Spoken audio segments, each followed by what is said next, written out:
Think about this for a second. If human evolution is entirely driven by, the brutal, unforgiving survival of the fittest, why on earth did our early ancestors ever waste precious, life-saving calories stopping to stare at a sunset?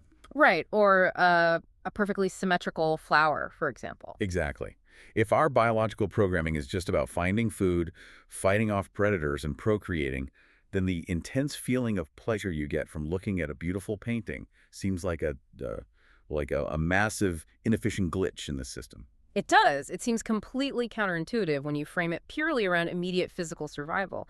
I mean, we treat aesthetic appreciation as this elevated, almost mystical human trait that's completely detached from our animal instincts. Welcome to the deep dive, by the way. Today we are taking apart a question that philosophers have been violently disagreeing on for, well, thousands of years, which is what is beauty, actually? Yeah, not just what is culturally popular at the moment. Right. What is the actual mechanism happening inside your brain when you experience it?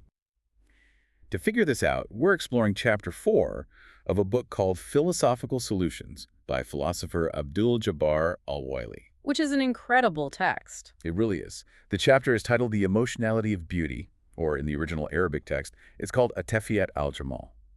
And our goal here is to strip away centuries of vague, poetic definitions and look at the surprisingly mechanical, psychologically grounded reason why the feeling of beauty is, quite literally, an evolutionary tool. And doing that requires throwing out almost everything the classical philosophers taught us about aesthetics. The text points out that historically, thinkers tried to define beauty by just looking at the objects themselves. Like staring really hard at the canvas. Exactly. Plato thought beauty was this abstract, ideal form floating out in the universe that objects merely copied. The Sufis viewed it as a direct reflection of the divine essence. Hegel called it the absolute idea. Croce argued it was simply the concept of expression. So they were all staring at the painting, trying to find the beauty hidden in the paint. And Al-Waily's core argument is that they failed to reach an agreement because they were, quite simply, studying the wrong thing. Spot on. They were trying to define beauty without understanding the machinery of the human mind experiencing it. It's kind of like trying to explain why a joke is funny by measuring the sound waves of the punchline instead of, actually looking at human psychology. That is a great way to put it. To find the definition, the text argues we first have to map the psychological landscape. Al-Waily splits our inner world into two distinct operating mechanisms. Okay, let's break those down. So on one side, you have the conscious mind, or the intellect. This is your analytical engine. It handles memory, perception, deduction. It calculates angles, measures distances, and solves immediate problems. It's the part of my brain trying to figure out how to put together flat-pack furniture without losing my mind. Right, exactly. It navigates literal physical reality. But on the other side, you have the subconscious mind, which is the domain of our emotions. And Al-Waily doesn't view emotions as random, mysterious feelings. He grounds them in biology. He roots them firmly in our evolutionary history. Positive emotions like joy, love, satisfaction developed as psychological reward systems for encountering things that aided our survival. Negative emotions, fear, hate, pain, the sensation of ugliness, they developed as alarm bells warning us of harm. I look at it kind of like a computer system. Your conscious intellect is the active application you have open on your screen right now. Yeah. You're using it intentionally to read an email or write a report. I like this analogy. Yeah, but your emotions are the underlying operating system. That OS was written millions of years ago by our ancestors, and it's constantly running in the background, scanning the environment, automatically executing scripts to keep the hardware safe without you ever having to consciously type a command. The background scanning is a crucial concept here, but we need to look closer at what happens when that scan finds something positive. Because finding a source of fresh water when you are dying of thirst triggers a massive positive emotion relief, joy. Sure, but that's a desperate need. Exactly. That is tied to a desperate, immediate survival need. The feeling of beauty, according to Al-Waily, is fundamentally different. It is what he classifies as a perfective emotion. A perfective emotion. Meaning, it happens when things are already fine. Precisely. Unlike hunger or physical pain, which are screaming at you that your survival is threatened and demanding immediate action, a perfective emotion washes over you when there is an absolute absence of threat. So it's a luxury emotion, almost. You could say that. It signifies vitality, safety, and harmony. It is the evolutionary reward you feel not when you are fighting to survive, but when the environment is so perfectly aligned that the background operating system can actually, stand down. Okay, so if the feeling of beauty is this high-level perfective emotion signaling that everything is harmonious, what is the actual trigger? That is the big question. Right, because if I'm walking through a museum and I see a masterpiece, Hmm. I'm not consciously thinking about my physical safety. How do we get from a canvas with oil paint on it to that profound feeling of psychological relief? This is where Al-Waily introduces the central mechanism of his entire theory. The trigger for the emotion of beauty is a very specific psychological phenomenon. The Arabic term he uses is dasha. Dasha, meaning astonishment. Yes, translates to astonishment. And it's much deeper than just liking something. The text argues that beauty is absolutely not a physical property of an object. The Mona Lisa does not physically emit beauty particles. Right, there's no radiation of beauty coming off the wall. Exactly. Beauty is the internal emotion you feel, and it is exclusively triggered when you are astonished by something. And this astonishment happens when we witness extreme precision, incredible harmony, or, most importantly, immense, almost unbelievable human effort. So the astonishment is the mechanism.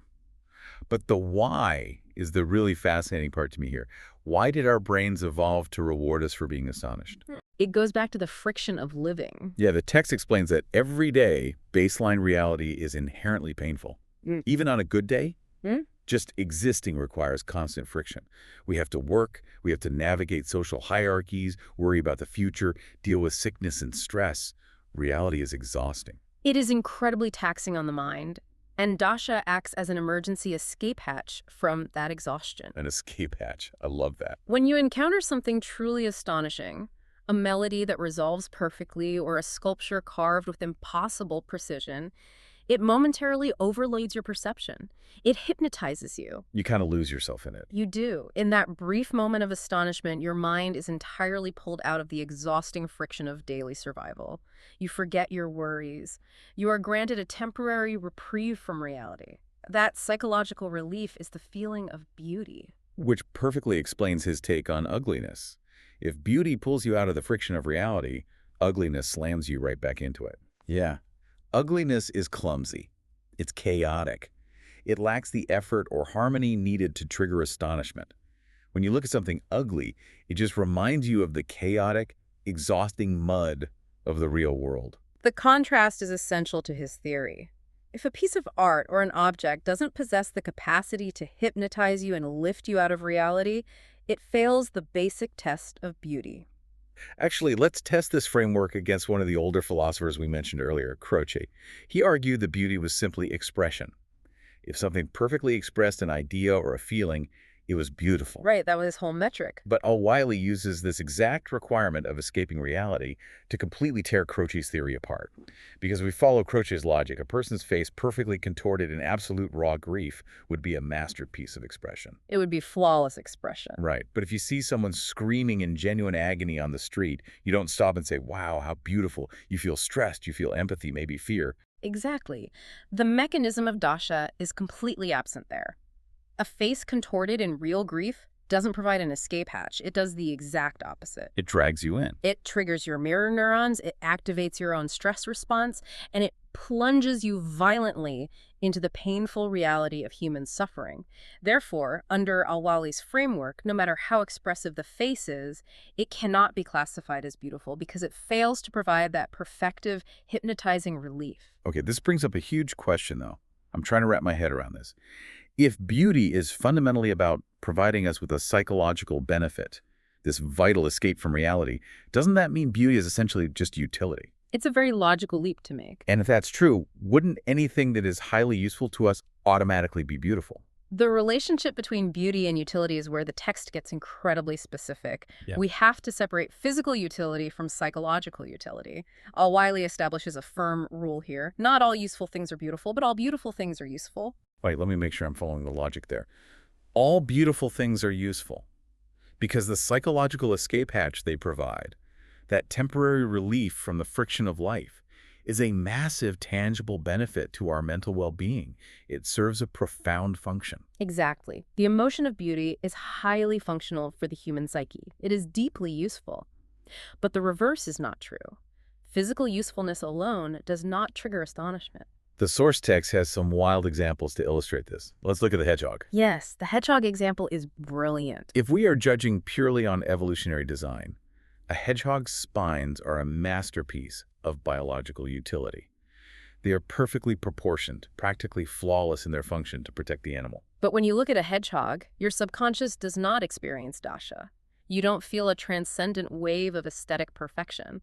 You might find it interesting, but the mere presence of proportion and physical utility doesn't pull you out of reality.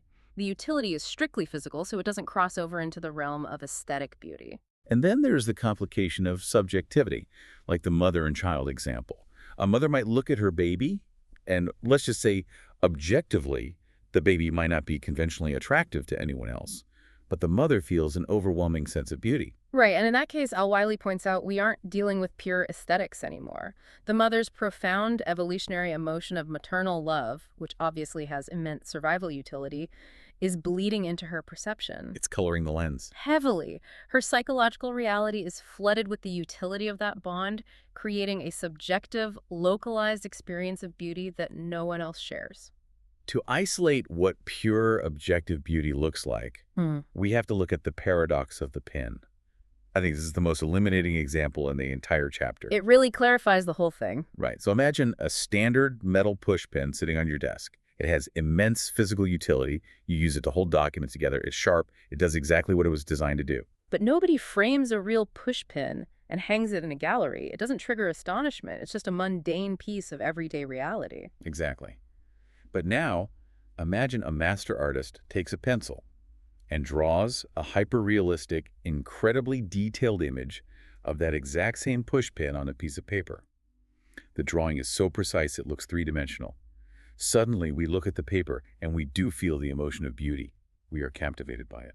Let's break down the mechanics of why that shift happens. The physical utility is completely gone. You cannot use a piece of paper with graphite on it to pin your documents together. So the intellect recognizes that the object is physically useless, but the subconscious recognizes the human effort, the precision of the shading, the mastery of the perspective. You look at it and realize, wow, a human being spent 80 hours rendering the light reflecting off this tiny piece of metal. And that sheer, unlikely effort triggers the cognitive glitch of dasha. The real pen grounds you in reality. The drawn pen astonishes you, opening the escape hatch. Which explains the entire concept of still life painting, if you think about it. If you walk into your kitchen and see a bowl of fruit, your intellect registers its utility. I have food, I should eat that apple. You are firmly anchored in the friction of survival and reality. You're just hungry. Yeah, you're just a hungry animal. But when you go to a museum and look at a Dutch Golden Age painting of that exact same bowl of fruit, you stand there mesmerized. The fruit in the painting can't feed you. What astonishes you is the mastery, the attempt by a human to conquer reality with paint. The effort is the catalyst for the emotion. The effort is the catalyst, yes. Oh, wait, let me push back on that for a second. If human effort and precision trigger astonishment, what about things that require massive effort but don't feel beautiful in that emotional way? What do you mean? Think about a brilliantly engineered jet engine, or a deeply complex, flawless mathematical equation. The effort and precision required for those are astronomical. So why doesn't reading a math proof make me feel the same way as listening to a beautiful symphony? Al-Waily anticipates this exact question, and it requires us to go back to those two distinct operating systems we established at the beginning, the conscious intellect and the subconscious emotions. He introduces a critical distinction between intellectual admiration, which in Arabic is ijab, and emotional astonishment, our old friend dasha. Ah, so he separates the reaction based on which part of the brain is processing the precision. Precisely. Let's look at what he calls industrial art or intellectual craft. This category includes that jet engine, a perfectly calibrated Swiss watch, or fundamental geometric truth, like, the shortest distance between 2 points is a straight line. Right. It also includes philosophical texts or poetry that imparts a solid, logical, moral lesson. When you encounter these things, they appeal directly to your conscious mind. So the intellect evaluates the jet engine, sees the flawless logic of the physics, and says, yes, this is undeniably correct and impressive. But the intellect doesn't feel. It evaluates. When the intellect encounters perfect logic or supreme utility, the resulting reaction is admiration. You respect the truth of it, you recognize the skill.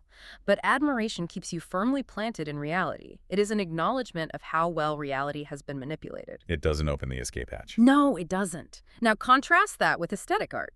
A sweeping orchestral score, a melancholic painting, or highly emotional poetry. These bypass the intellectual firewall entirely. They don't traffic in literal logical truth, they speak directly to the subconscious. Because they're aimed at the emotional OS. Exactly. And when the subconscious encounters that kind of profound illogical harmony, it triggers dasha.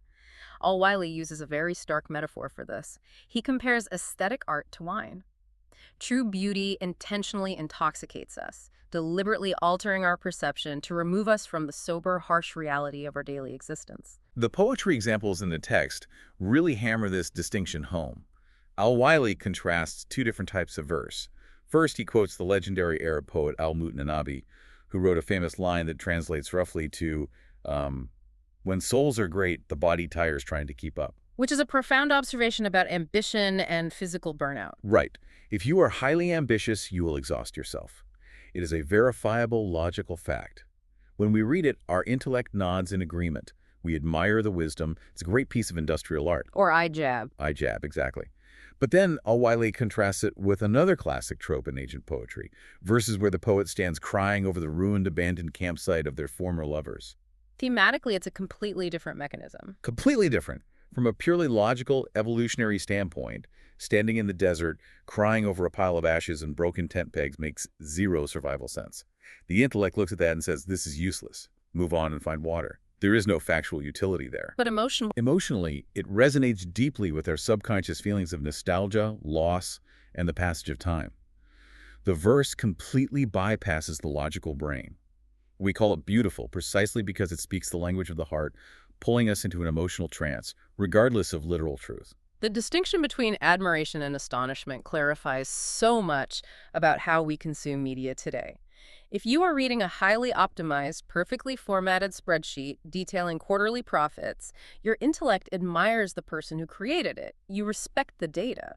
But reading a sweeping fantasy novel operates entirely different. Yeah, that's a perfect analogy. The spreadsheet might be flawless, but it keeps me chained to my desk in the real world. The fantasy novel, if it's well written, triggers dasha. The precision of the world building, the harmony of the narrative arc, it hypnotizes me. I forget what time it is. I forget I have to pay taxes tomorrow. One demands respect, the other grants an escape. And that escape is the defining hallmark of beauty in this framework. Okay, this brings us to a fascinating boundary line. We've established that beauty is an escape from reality via astonishment. We've separated it from mere physical utility, and we've separated it from intellectual admiration. Yes. But what happens when you look at something that is undeniably awe-inspiring, but it absolutely does not let you escape reality? What if, instead of distracting you, it forces you to confront reality, reminding you of exactly how small and vulnerable you are? That is the final piece of Al-Waily's puzzle. He draws a sharp, definitive line between beauty and what he calls majesty, or the sublime. The Arabic term is jalal. Majesty. How does the mechanism of majesty differ from the mechanism of beauty? Think about the physiological reaction of standing at the very edge of the Grand Canyon, looking a mile down into the earth, or standing on the deck of a small boat in the middle of a vast, roaring ocean during a storm, or even gazing up at the sheer, colossal scale of the pyramids of Giza. When I picture those scenarios, I definitely don't feel a comforting wave of psychological relief. I don't feel like I'm escaping reality at all. I feel intimidated. I feel a heavy weight in my chest. Exactly. The mechanics of awe are fundamentally different from dasha. When you are confronted with overwhelming scale, unimaginable power, or deep ancient time, you feel awe, but it is heavily laced with a distinct hint of fear. Your conscious mind is forced into a profound acknowledgement of its own limitations. You realize how physically tiny and fragile you are in the face of nature or monumental history. It's a realization that you cannot conquer the thing you're looking at. Yes. This feeling of being overpowered, of deep respect mixed with vulnerability, this is majesty. It does not invite you to escape reality. It forcefully grabs you by the shoulders and demands you recognize the sheer crushing weight of reality. So, if I can synthesize this, beauty pulls you out of reality to give you a psychological break. Majesty pins you to the ground and shows you how massive reality actually is. That captures the dynamic perfectly. However, the text makes a point to clarify that these two experiences, beauty and majesty, are not always mutually exclusive. They can actually synthesize in the same object. Wait, how does that work in practice? How can something simultaneously make you feel terrifyingly small and also provide a joyful escape? Consider walking up to a massive ancient temple. From a distance, its sheer scale, the towering stone columns, the monolithic blocks, triggers Jalal. The majesty overwhelms you. You feel your own insignificance. Okay, I see that. But as you walk up the steps and get closer to those massive columns, you notice they are covered in intricate, delicate, astonishingly precise carvings that required thousands of hours of human effort. The carvings trigger the dasha. Exactly. The overall experience becomes a profound blend. Your primal awe at the overwhelming scale is softened, enriched, and complicated by the hypnotic, joyful escape of the art itself. The mind experiences both the weight of reality and the relief of the escape hatch simultaneously. That is mind-blowing. Okay, let me try to wrap my head around the entire journey we've just taken through this text.